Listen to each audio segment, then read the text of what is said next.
Welcome back to the Access the Future, a collaborative series between the Access Control Executive Brief and Acre Security. I'm your host, Leo Dess, and if you've been following along our journey, we've covered some critical ground. In episode 1, Kumar and I explored the shifting security landscape and the need for a shared vision. Episode 2, with Justin, we revealed how customer demands are fundamentally changing what we build and how we serve. And in episode 3, Steve and I dove deep into the talent transformation, reshaping our industry from the inside out. And today, we're tackling one of the most significant architectural shifts in security technology, the evolution from standalone product to integrated platform. And I couldn't think of a better person to explore this than Sarah, Acre Security's new Chief Product Officer. She brings a fascinating perspective to our industry. She's coming to Acre fresh from Amazon, where she spent years building and scaling solutions that serve millions of users. Now she's applying that platform thinking to the world of access control and physical security. Sarah, welcome to the show. Before we dive into the platforms versus products, which is the topic we want to talk about today, tell us a bit about yourself and what drew you from the world of Amazon to the wonderful world of security and specifically Acre Security. Yeah, no, thank you for having me, Lee. I joined Acre in January, and I'm coming from Amazon AWS. I've been there for the last 7.5 years or so. And I have an interesting background. So I actually had four different roles within Amazon. I started on the Amazon.com side, so on the retail side, in their musical instrument space. So I actually joined in from getting my MBA in one of their retail leadership programs.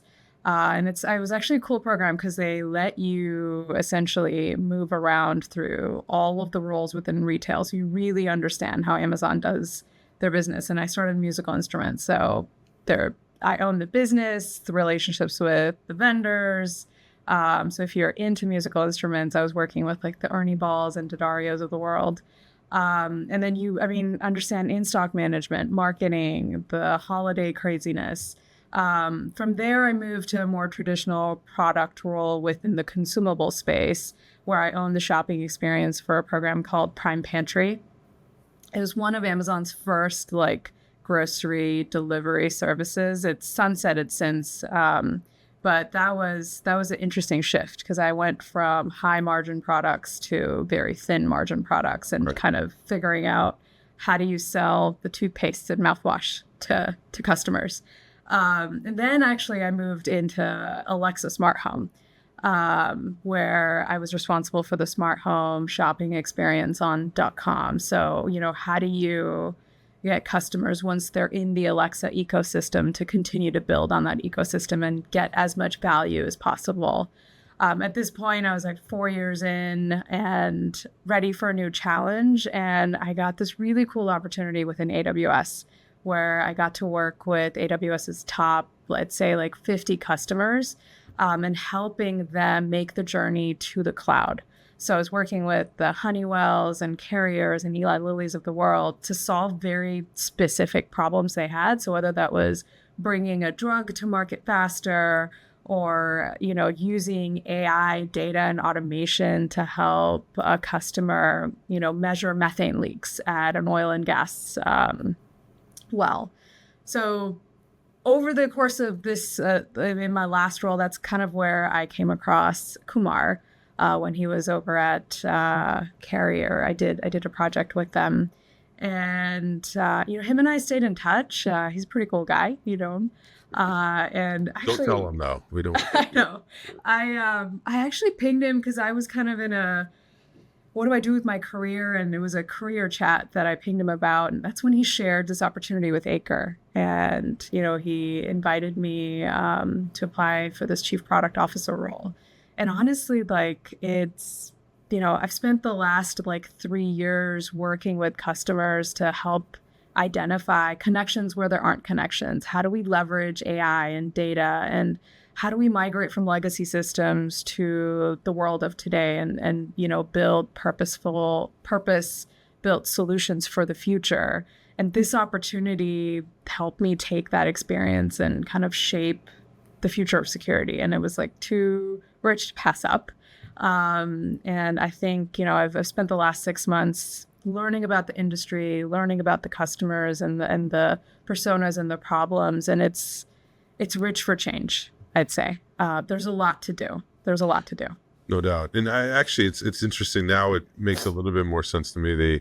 The sort of context switching into security is actually because of your background, going from musical instruments to like CPG type products to Alexa. So that context switching actually you're used to it in a lot of ways in that regard. So it's just now just applying sort of what you know and what you like to do into this space. So that actually, that's why I like doing these backgrounds, because on paper, you're like, how do you go from AWS to our industry, this is an industry people in a lot of ways will jokingly say you fall into. You don't necessarily, you don't wake up in the morning and be like, I'm going to get into the physical security space. It's usually a fall into. So seeing how though you can do it, that makes a lot of sense. So if we look at it, what similarities and what are some of the differences that you're seeing between what your old world to the new world? How are they relatable? But then also what is just totally different that maybe you didn't know before? So they're similar in the sense that, everyone's like in the race to take advantage of data, AI, automation, and create ecosystems. Where even at Amazon, like it's still a very startup world, right? You have different teams focused on very specific problems, but then eventually once you figure out that specific problem, it's like, okay, how do we tie the customer behaviors or our learnings from these like 4 experiments and create that one ecosystem for the customer? I think the grocery space is a good example of this, where Amazon had, Prime Pantry, they had Whole Foods, you had their normal consumable shopping experience online. But then at some point I was like, okay, we've created now 5 different shopping experiences for customers. How do we unify it? How do we bring it together so it makes it easier for the customer? The security industry is very much in the same vein, like trying to bring access, intrusion, video, visitor management together. I'd say it's not like the path to get there isn't as clear. And so I think that's the onus is on companies like Acre and our competitors to innovate on their behalf. Like, where do we see those connections to enable a seamless experience together? Now, differences is the hardware piece, right? Like, hardware is always hard. Like it's not easy. You build something for today that needs to last for the next like 20 years. And so how do you build it so that it can adapt as new technology and new innovations come about? And it's expensive. It's challenging to make that change. And also I think one of the other areas where it's more challenging and different for security is, I think this is also unique to Acre because we're an amalgamation of these legacy on-prem solutions that come with that install base. How do we make that journey with our customers? So how do we innovate for them and bring them along versus just coming up with the next new thing and saying, leave what you have and come to this new platform? I think one of the additional challenges and opportunities, I think, for Acre is how do we make it really easy and seamless for our customers to upgrade to the cloud, to upgrade to the new technology and innovation? Yeah, it's definitely complex because it's not like, a brand new product where you just introduce the sort of single thread of what you have and then try to convince people to do that. And also, it's not just like it's one product that's had a long history. It is a blend of multiple products that were on totally different, maybe in the same categories in a lot of ways, but we're in very different trajectories and, probably technology stack, everything, like cultural, just like all that stuff. So yeah, you're having to do like 8 different things at once versus the nice, which I don't know, like in some respects is a fun kind of neat puzzle to try to do at the same time versus not. I mean, they all have their pluses and minuses, but yeah, it's just got to be. It's not easy. I agree with you on that one. Now, as you talk about all these different systems coming together, and the term that I like to do, and it was actually we said that this year it's the word of the year for our industry, which is playing out to be, is this idea of, and it's actually the theme of this talk that we're doing, which is this whole idea of platform versus product. Because what you're talking about is you did have a lot of products. Our industry has been one that just sort of selects products and then even doesn't even in a lot of regards didn't expect them to talk to each other before. Now, though, people are shifting to this platform side. So start with, if you don't mind, your definition when you hear platform versus product. What does that mean to you?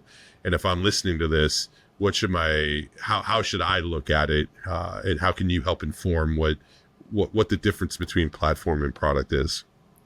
So I'd say product is like one specific use case, and you build it for it's narrow. Platform is bringing several products together to create an application that drives value for customer across different use cases, right? And I actually, may be controversial to say, but I try not to get bogged down in the definitions of like platform, application, ecosystem. I'm even urging our team within Acre, how do we get down to what is the customer problem that we're trying to solve? What are they facing today? And they may not be able to tell us, oh, here's the problem, go solve it. It's like them coming to Amazon and saying, please create an Alexa for me that's going to, that's not, it's what's the journey that they're taking today that has friction points in there, and how do we reduce that friction, make it more seamless so that they either get time back or have cost savings. And I think, our mission is so important, right? We're making places and people safe. We're protecting them. And Correct. So I think just that mission statement has changed over the last, I'd say, 10, 15 years. Like what that meant 10 years ago isn't the same today. 10 years ago, it was like, okay, who's coming in and who's going out? Today it's who's coming in, who's going out, what information is coming in, what information is going out. And so that then it's like we're looking at the access system, the intrusion system, the video system, and all of these points, whether it's hardware or the digital system, has information tied to it. And how do we bring that together to step back and say, okay, how do we unify this experience, and what problems are they facing today that we can leverage data from these different data points to create insightful actions for them. I think also another space that we're not like we're on a journey there, but it's, instead of being reactive, how do we be more predictive, more proactive with our security systems? Yeah, the only reason why I get sort of adamant on I'll start by saying I agree with you. It's solving customer problems. The reason why I get into the definitions of them is that I feel like for the past 30 years, our industry has been, like you said, and I agree, I talk about the value proposition's always been like keeping bad people out. So there's been a level of predictability of understanding in some ways. Now, I'll argue that we've overlooked things, and that's why our industry pretty much missed the visitor management opportunities, and the rest of it is because we believed our value proposition was one thing, and we believed we had definitions. And then I find that when some of these new things came in, like I'll never forget when we first were introducing mobile, people would say, oh, we tried that already. Mobile didn't work, right? So then we as an industry and as a customer base we weren't open. There's like a lack of curiosity in a lot of ways because we believed we defined it already. Problem I have is I actually believe that the legacy industry, incumbent industry, because I think of those two things are different, is that we think we know what a platform is. We think platform is a PSIM. And I believe, though, I've spent enough time with Acre and others to understand that there's a vision of that being very different. Like you're saying, is what is this tool, if it would? It could be singular, it could be many. It doesn't even need to be yours. It could be other people's that are working with yours. It's taking data. How do we solution-based selling and deliver? And if you think the platform is access control tied into Salesforce, fine. That's how you ever want to define it. But yeah, that's my only is like, I my hope is, especially as we bring new people in, I think an area where this shows up. So if I give like an example of my end, and I'll ask you to give an example on yours, we have a preconceived understanding I think is flawed as an industry of what open means. And we use that term thinking that it's what the customer's asking for, because we go to them and they're like, I want an open system. And you're like, okay. Then it's like, I need to call mine an open system because they're asking for it. When in fact, what they're looking for is like, I don't know, flexibility, trust and comfort, stuff like that, right? Like they're looking for it to be a little bit different. So as you look at maybe some examples, is there something that you experienced before that you can apply to how you're seeing it show up in security? Because you had like the Alexa. In a lot of ways, Alexa it's a platform, right? And I got to believe, actually, is it? No, so I don't know. You tell me. Alexa is a great example because it started off as a voice assistant, Correct. right? Mm-hmm. And then it became a platform because I was there for this evolution. I was in the devices org where it went from, okay, like skills and what do you ask Alexa, to then integrating it with third-party platforms, with the retail experience. So you went from asking it about the weather to doing your grocery, like shopping on Amazon.com, to managing your home security system, to, telling it to turn your Roomba on. At least this is now a few years old, so dated information, so take it with a grain of salt. But one of Alexa's differentiators from its competitors was Amazon went all in partner-wise. They were like, how do we enable as many skills as possible so that we get customers interacting with the solution, so that you learn about behaviors? Because a lot of this was also, customers didn't have an AI assistant before. And so it's like, how are they going to use it? Where do we want to nudge them to create certain behaviors to deliver value for them? And it's very similar to where we are in the security industry. Is I think right now, a lot of the times, and I sit down with Justin and his team, or even Alex and our international team, and we'll just get asked like, oh, we need to integrate with like this solution, and we need to like plug in this thing, and it doesn't do it today. And, we like, it's X dollars of an opportunity, and we need to just go do it. And so we're constantly in the cycle of just giving customers what they ask for. And I think now with the product organization that we've stood up is, okay, how do we just take a step back to say, what is it that they're asking for? What are they trying to solve for? I think we have also this opportunity to take a step back and think about the different verticals that we serve, right? Like airports, K through 12, government systems, and how are they thinking about security, and how do we almost package solutions for these verticals so that we're delivering value and we can stay ahead of what they can't see today, right?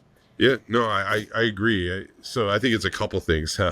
Historically, our industry has been an incremental product management process based off of requests that came in because you have a customer, or worse, if I had this thing, then I can get the customer. And like, that's how roadmap was historically done. And we're getting to the point where, like you're saying, is sort of the opportunities in some cases, especially as they become more software driven, are a little bit easier in a lot of ways. They're not easy, but they're easier than bending metal, like how it's historically been, right? Like maybe there's an aspect of agility that didn't exist when you get like controlled development versus some of this is like just time and money, and you can get to what is needed. So how do you prioritize those things on that end? So now what I like is that you're trying to anticipate what customer needs. I also think in some respects on the platform side, from the software end, I would have to believe you're building in the effect of, you don't have to build everything yourself either. Sometimes if you offer up the tools, some people can then creatively go do, like, you don't need to be the experts in doggy doors for apartments. It's like, it's not, and I saw that so I engaged with Alexa and the team over the years from being in smart locks and lighting controls. And you could see that evolution too, where they're like, all right, we evolved from sort of like a fun device that was like sugar device that, it was interesting. It told jokes. You asked weather, like, the utility at some point was like, we need to make this a far more of a utility of a product to really get people to engage and to really like fall in love with it, not just treat it like a toy. Right. And then it also, you could see those recipes and things. I was like, yeah, and we need to figure out how to not do it ourselves, because we can't prioritize everything, but we can open it up. And I feel like our systems are doing that. What's interesting, in my opinion, is that it's like a consumer approach, but it's also this idea of letting go of the reins a little bit, because we've been an industry that has always believed that if we open things up, we become insecure.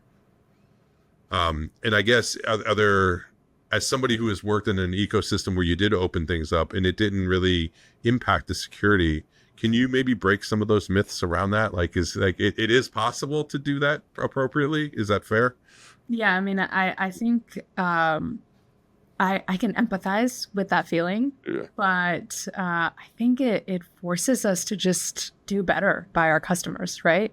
Yep. Like, if we do keep it, quote unquote, open, we're constantly then invested in making that experience better and delivering more value for our customers. And I think creating these ecosystems, working with our partners, enables us to also learn from one another. Like, it's not all on you. You don't all like have to gather all the data. I was at a Securitas event last week where, we were there with many of our competitors, with our partners, and I'm learning the industry. And it was I was almost like an outsider, because a lot of the folks, like, one thing I've learned about the security industry is everyone's in it and everyone just kind of moves around once you're in.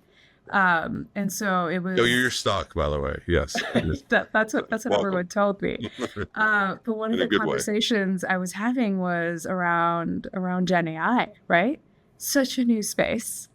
And what should we build that's going to be relevant for our industry? And then this is like Adam and Jeff, who you'll be speaking with, they're knee deep in trying to figure this out. And but it's also expensive to build with Gen AI. So how do we not build from scratch where we don't have to? So leveraging my relationships within AWS to say, okay, hey, like I've reached out, and we actually had a Gen AI workshop with them where it's like, what are you learning from other customers in other industries that are facing the same challenges as we are? And then I flipped that script with our competitors last week, where I was like, hey, how are you testing and experimenting with Gen AI? And it was actually, it felt a little good, because everyone's in the same boat. Everyone's trying to figure it out, trying to frugally test, enable experiences for customers, and learn from it. Yeah, no doubt. And there's some best practices and things like that for sure. And I know like SIA has some groups also that are working with that as well. So it's this is why it's also like exciting, because it's the next, I talk about the next 30 years have little to do with the past 30 years because of these things. Question for you on the Gen AI side. I find interesting, is again relatable to the voice control conversation that you had as sort of the platform. I find it interesting because it was sort of the user interface that was a natural sort of conversation too. Whereas, these single point controls that we've had all over the house, that you had to learn, like, here's how you work with the lighting control, here's how you work with your radio, here's how you work with it. But with this, I could just say, turn on the song, and like, you didn't have to figure out all of that stuff. It just did it. And it was sort of a killer interface in a lot of ways that then sort of drove the waterfall automation.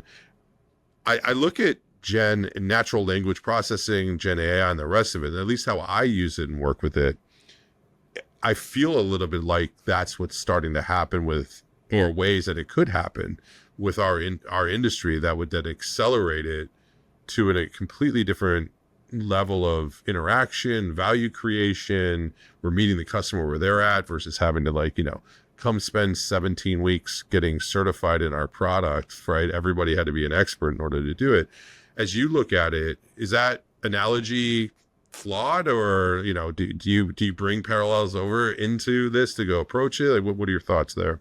I think it's going to be a balance between like education and making it an extension of whatever it is they're doing, right? So if it's the security operator and it's maybe starting off as like a conversational assistant for whatever it is they're trying to do, and then it more moving into the agentic space where it's analyzing, learning, generating, and telling you where there are anomalies so you react to things that the tool is telling you where to pay attention to.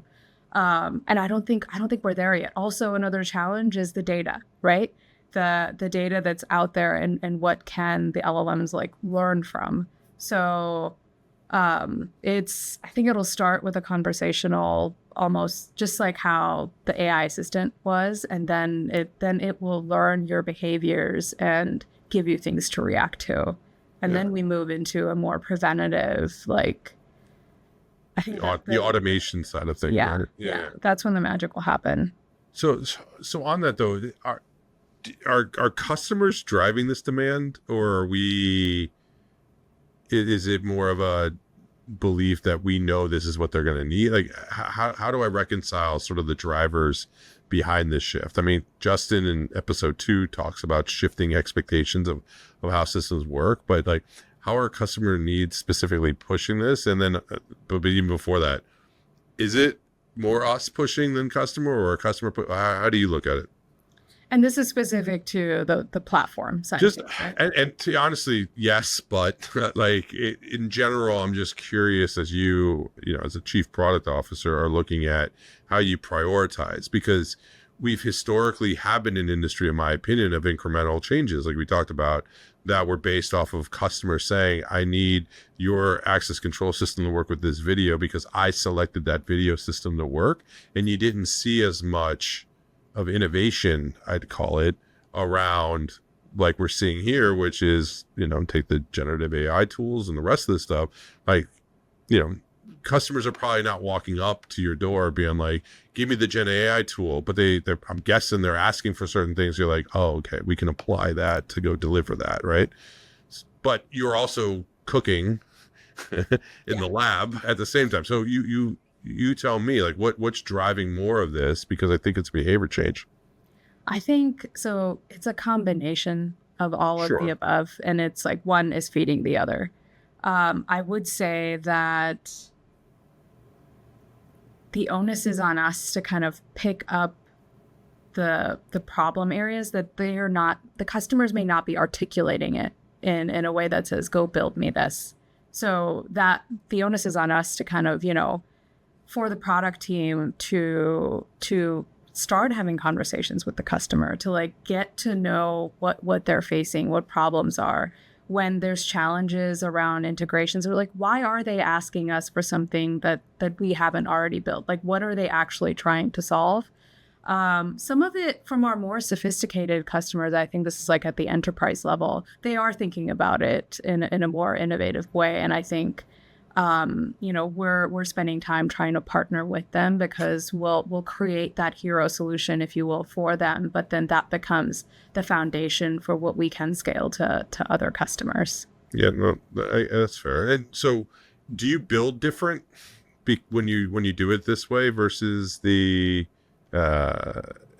customer request comes in? Like, do you approach it different from, say, a technical architecture? Like, do you look at it as integration at that point? Like, how does it change from a technical standpoint than a traditional, say, product centric approach? This is a challenge that the team faces. Okay. I'd say on a weekly basis, right? Because no two requests are the same. I will say that the way Acre Access Control, for example, has been built enables it to be more flexible. So with separating the integration layer from the foundation layer helps us kind of innovate and create new features and solutions in AAC, while like we can continue to update and integrate with any new partner. But now let's say a customer is asking for something that isn't foundational and that is going to require additional dev cycles that are long, and will materially create a new version of AAC because of what they're asking for. That's different. And I think we need to spend more time to say, why are you asking for this? Instead of just saying, okay, a lot of these things, I mean, you tell me because you've been in the industry way longer. It's like, well, there's an RFP coming out. We got to respond to it. You have like 2 days to tell me whether you can do this and in how long you can do it. And then your motivations behind saying yes are very different than like, okay, but why? And then offering maybe a better solution to that customer to say, you've asked for this integration. Is this why? And having that conversation and dialogue with them to say, maybe there's a better way to do this versus us kind of going into a dev cycle of like 8 months to deliver this for you. Yeah, I think it comes down to as things evolve. And again, I think the way things were done for the past 30 years, it is inherently part of the self-identity of our industry in two ways. Number one, as a business, there's been pressure, right? The more predictable the business is, the more margins I can make. It's a very hardware centric view, in my opinion, also of like, they come out of it where you build the thing once, you value engineer it, you make it very predictable so that you can extract as much margins out of it and make the business more profitable. That's how things are built. I'll never forget, I worked at a place and that was the question I got from somebody. We built a software tool and they said, okay, well, we can stop investing in it now and we could talk about value engineering. I'm like, yeah, that's not how this works. Right. But and it's no fault to them. It's just that's, what they self-identified themselves, the position they were put into is because they did that very well. They moved stuff out of a factory. So it's very different. And that's how we've approached development in our industry for a very long time. I also think our customers then at that point became used to that and that's how it worked. And if I'm a specifier, same type of thing. I trained, or if I'm an integrator, I was trained, I got skilled, and this is where I deliver my value, is that I know this product. And so I will just apply the same thing that I did before. And then based off of your requirements, I'll go back to them and say, in order to do this, here's the spec of what needs to be done. And then they come to you and they're like, dance, right? And you're like, all right, let's go see if we can do it. And, this is why I think promises get broken a lot of times, is the fact that everyone's doing it for all the right reasons. It just then, so at some point, rubber meets road and you have to deliver. And this is where I'm interested in the platforming side of how things work, or the microservices, the APIs, the way you do the architecture now, because you build it different. We used to build it as like a monolithic tree, and like to put you didn't just put a branch didn't grow. You grab screws and you attach the branch and then you screwed it to it. And then God forbid something broke. Correct. Then you're like, no, 100%. Like I think that's creating the microservices so that you can innovate faster, be more agile, test more. Also, I've been, myself and Andrew and a couple of the folks on the leadership team were urging us to have like a customer advisory board of like our top customers who've been in the industry for a long time. Yeah. Of, how do we test some of our ideas with you? Like, let's share the roadmap with you of what we're thinking, how we're thinking about innovating, disrupting the space, and bring them along with us. Because I know that there's also this sentiment of us maybe not listening to our customers and as you said, breaking promises. And it's like, no, well, here's our mission and our vision and what's motivating us, and we want to bring you along with us. And getting them to test things with us too. I think there's so much value in that. It's like great for us because we can learn fast, make changes, and rapidly innovate. And customers, I think, are hungry to kind of see what's going on behind the curtain too. Well, what about though? Help me understand then to the pressures that's put on, because we talked about you have legacy systems and that have been around for a while. Is this a case of wrapping those around services that make those systems do the things that we're talking about? Or is there just a realization at some point that those systems have to migrate over into what you're talking about? Like, I do believe that there's been an expectation that those things, in our industry, that nothing dies. They live forever. And it's your job to make sure that they live forever. But like, Yeah. let's, if you could help me understand the mindset of, as you're walking and looking at it, saying, is that true? And like, is there a change that needs to happen in how we look at these systems? Look, I think that it would be naive for us to just assume that systems that have been alive for the last like 30 years and they're working and they're not broken. They're just, they're on the brink of something catastrophic happening. I think it's naive for us to just assume, hey, we've built this new shiny thing, migrate over, right? There's complexities. Like over the course of the 30 years, they have implemented specific feature sets for them. Like let's pick, an airport or school system, right? They have very specific integrations. They've got legacy code. It's a legacy tool, and migrating all of that over isn't simple. And that's not how the new tool was built either. So we have a task force internally that's dedicated to making migrations as seamless as possible. And maybe instead of using the word migration, using the word upgrade, right? Okay. Spending time within each of these verticals where we've kind of identified, okay, it's either K through 12 or airports or government systems, understanding in order for you to move from your 30-year-old system or 15-year-old system to the cloud, what integrations do we need to have? What are the specific use cases or behaviors you need to be able to do within our system to make the upgrade seamless? And you can, like, it doesn't disrupt your business. It doesn't require you to rip and replace hardware. So the onus is on us to kind of bring our customers along, and we're investing the time to do that. We're also not letting the legacy systems just die on the shelf, right? Yeah. There is some investment that we need to make into the legacy systems to help them make this journey over. No, that's fair. So shifting gears just a little bit, in episode 3, Steve, the new chairman of Acre, we had a long conversation about talent, which was great. Curious on your end, what are some new skill sets and a mindset that teams need to build and maintain when it comes to the different way that not only you're approaching it, but that as the industry is shifting, specifically if there's maybe, I don't think it's specific to platforms, but just in general, like as you've come in, you've got a group that is clearly leveling up. You're also bringing new in.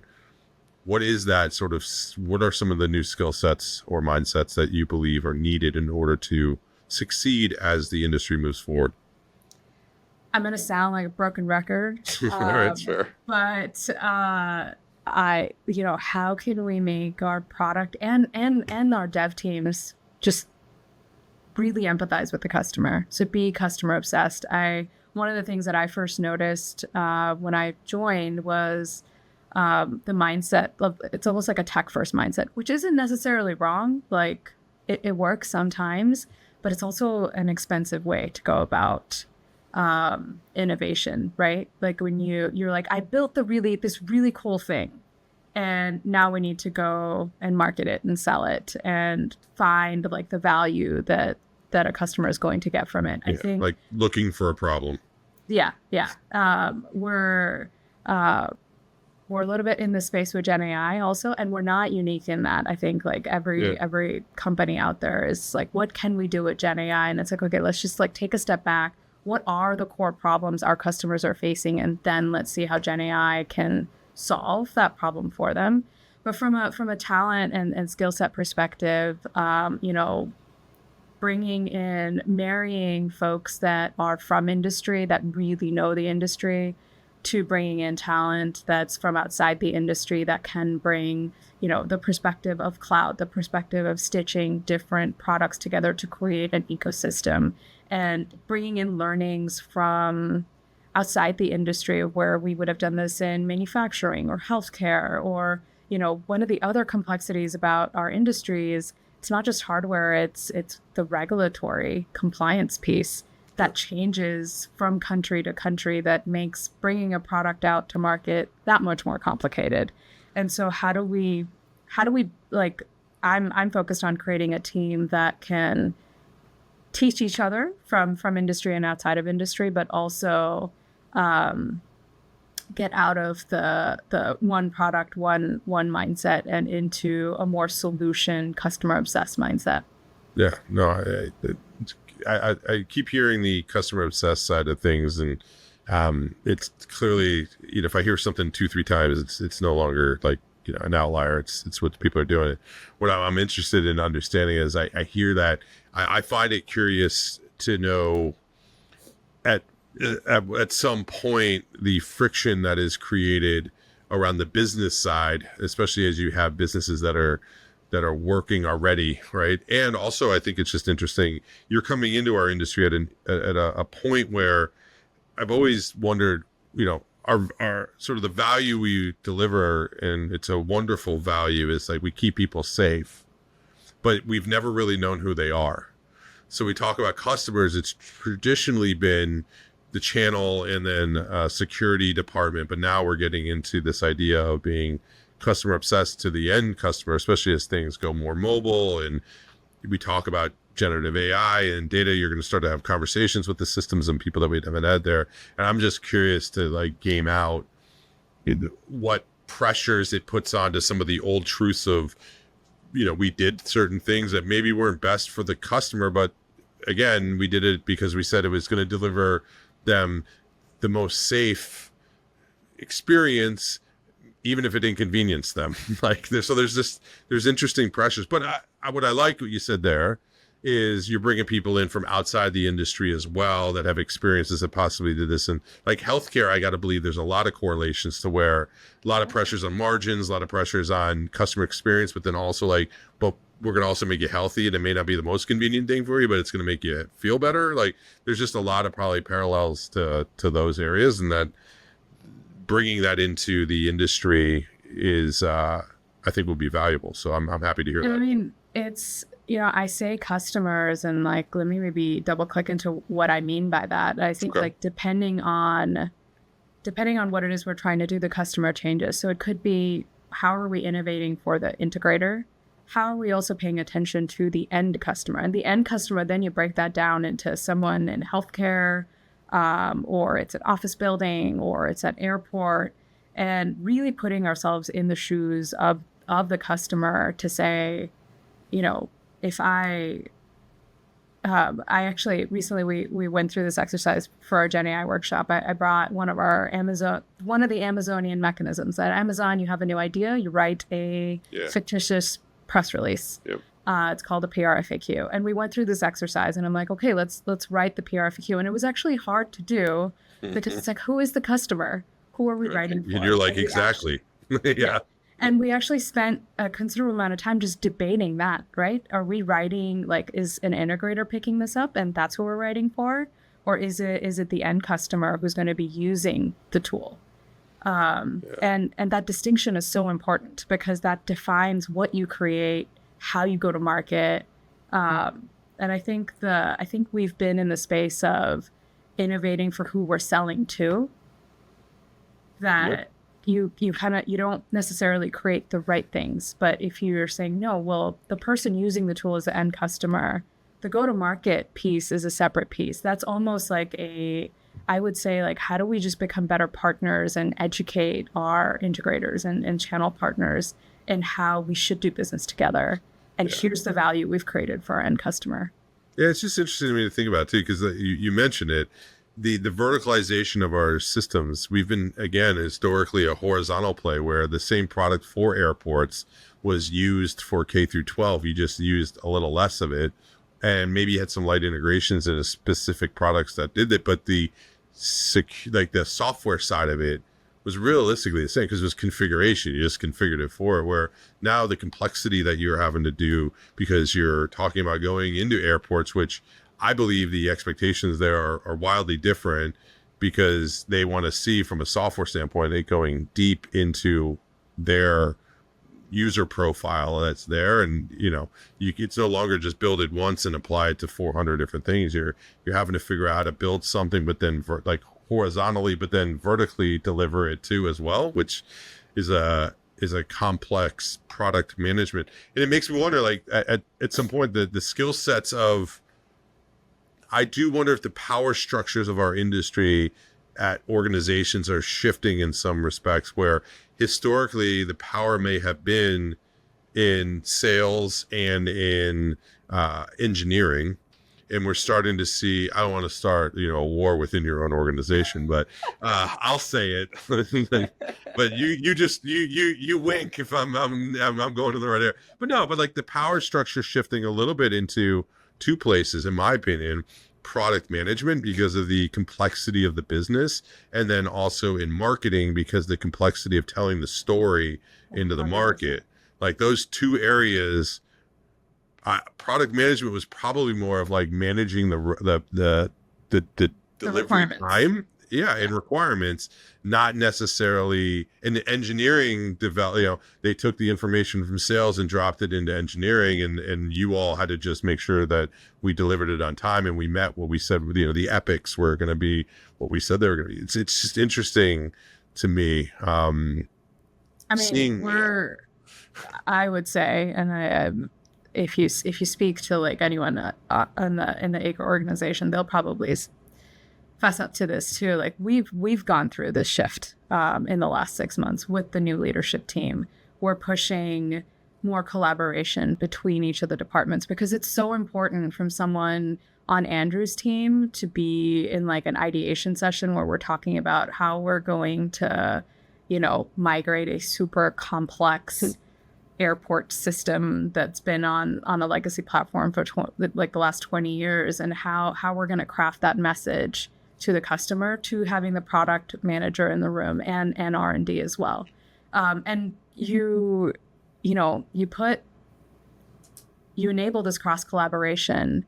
You get to the solution of what we want to build that much faster versus us just working in silos and then our eyes open once something's out the door and it's like, oh, well, we didn't build it the right way or we missed this. We should have had a conversation about this, XYZ. And the same goes for the sales team. I'm a big proponent of having everyone in the room and let's spend a day together and debate it out. And then we each have our own jobs, right? Actually doing the work and going ahead. But the team's feeling this and going through it, and it's fun, and we have a lot of debates. We get to learn from one another doing it this way. I think we'll leave it at that. I could have done this for hours with you, as you could tell. I think we got through a quarter of what we anticipated to do, but.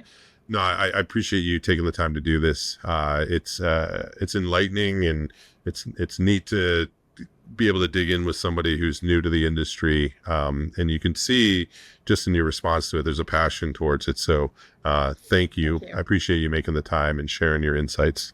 Oh, thanks, Lee.